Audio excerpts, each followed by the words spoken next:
see him arrive. He stood 6'6", weighed 245, kinda broad at the shoulder, narrow at the hip, and everybody knew you didn't give no lip to Big John. Big John, Big John, Big Bad John. Big John.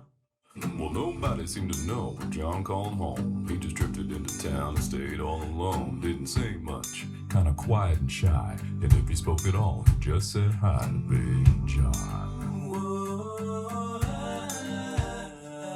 Somebody said he came from New Orleans, where he got into a fight over a Cajun queen, and a crashing blow from a huge right hand sent a Louisiana fella to the promised land.